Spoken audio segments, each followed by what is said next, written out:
Amigos, la situación en Ecuador, que supera por tercer mes consecutivo los 700 homicidios, al contabilizar en febrero, tras un diciembre y enero violentos, 736 crímenes según las últimas cifras oficiales publicadas por el Ministerio del Interior.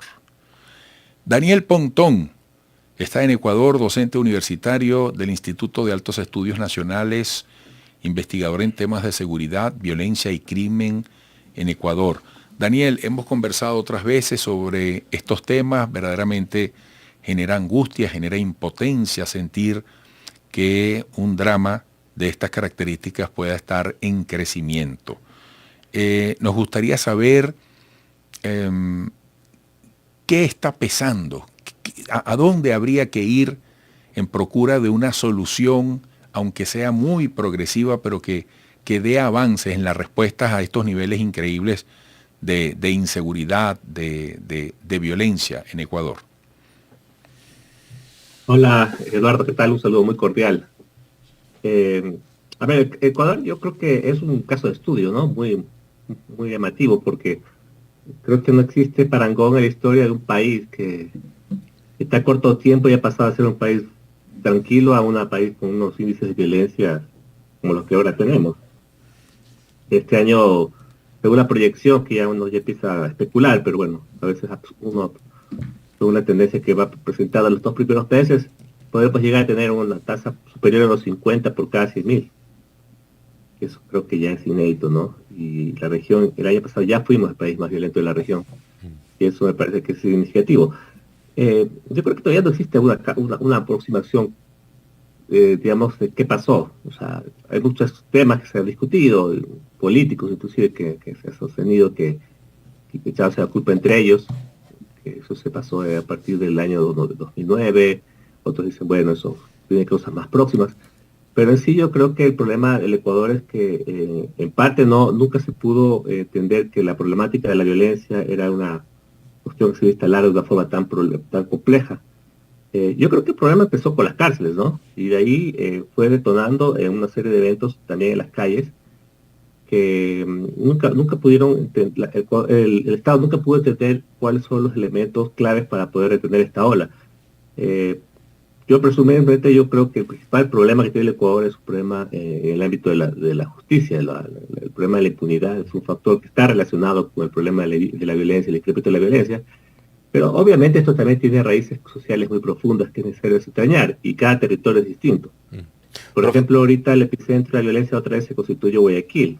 En el último 2 semanas o 3 semanas hubo un barrio en Guayaquil donde se ha constituido una especie de epicentro. Inclusive en Ecuador ya se está empezando a hablar de desplazamiento forzado, el famoso barrio sociovivienda, que es un barrio popular, un barrio marginal de Guayaquil, donde hace 20 días hubo una matanza entró un combo de personas, y mataron más de 20 personas del grupo rival.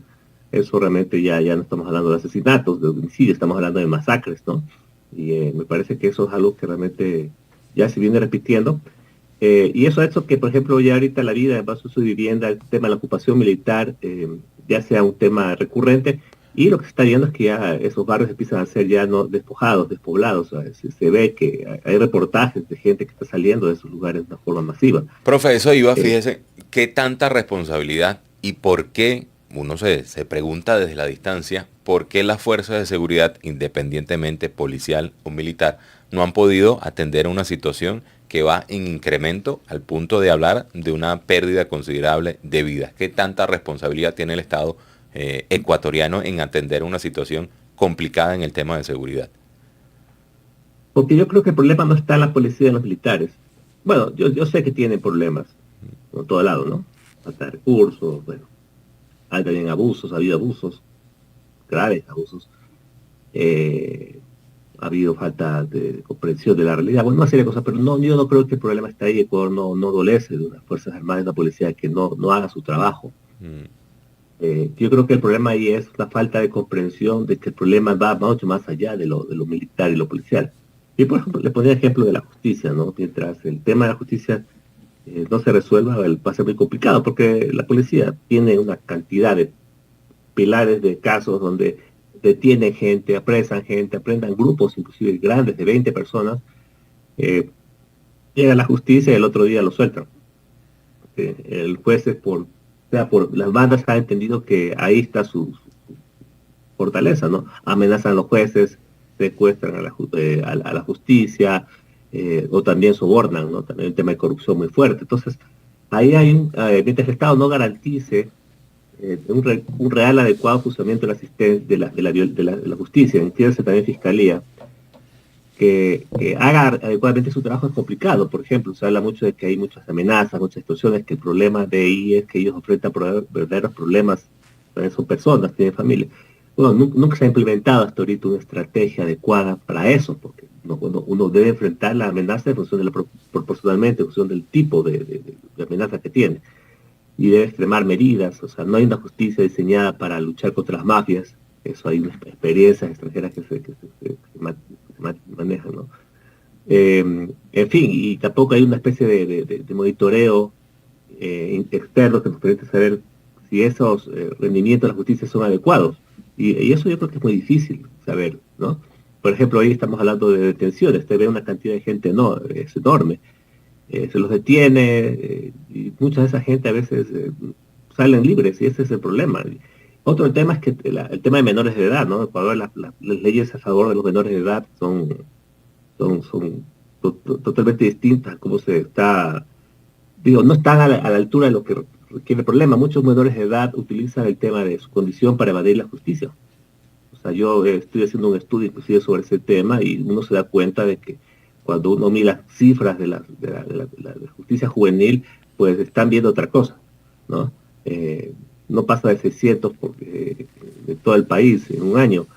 Yo no digo que debamos tener 10.000, eso es problema, pero realmente las cifras son excesivas, porque cuando usted habla de la cantidad de menores de edad que han sido presados, hablo de 15 y 17 años por cometer asesinatos, descuartizamientos, una serie de delitos, horrores que se hace en este país, eso es así, ¿no? La justicia juvenil termina siendo un problema, por lo tanto se está debatiendo mucho sobre el problema, si hay que reformar eso. Yo creo que tener un debate sensato sobre esa situación. Pero obviamente también hay causas sociales profundas, ¿no? Causas sociales muy profundas que tampoco son muy comprendidas por el Estado y que son producto de la descomposición social que está viviendo a raíz de este problema de la criminalidad, ¿no? Ayer veía cómo se me comentaban de cómo en sociovivienda el problema no solamente es un problema de disputa por mercados ilícitos, como se dice, ¿no? Que se están peleando por el narcotráfico. A veces son disputas de conflictos de barrio, ¿no? Donde una facción se une con otra facción y hay una disputa por cuestiones que son totalmente a veces triviales, ¿no? Sí. Por ejemplo, me comentaban el rol de las mujeres, de las lideresas comunitarias, que a veces se pelean entre ellas, un bando obedece a una lideresa, el otro bando obedece a otra lideresa y empiezan unas matanzas, ¿no? Entonces, hay ciertas circunstancias que no están comprendidas. Realmente el Estado ecuatoriano realmente tiene, hay un crecimiento sostenido, ¿no? Por un lado, si hay un comando estatal que en el marco de estos niveles de violencia tan asentados en este país, se hace mucho más complicado y profundiza más los altos niveles de violencia y exclusión que tiene estos sectores, ¿no? Daniel, gracias, muy amable, y bueno, nos mantenemos muy, muy pendientes de la situación allá en Ecuador y que has descrito como algo evidentemente muy complejo. Un fuerte abrazo, hasta pronto. Gracias, hasta luego. Daniel Pontón, docente universitario del Instituto de Altos Estudios Nacionales, investigador en temas de seguridad, violencia y crimen en Ecuador. Volveremos.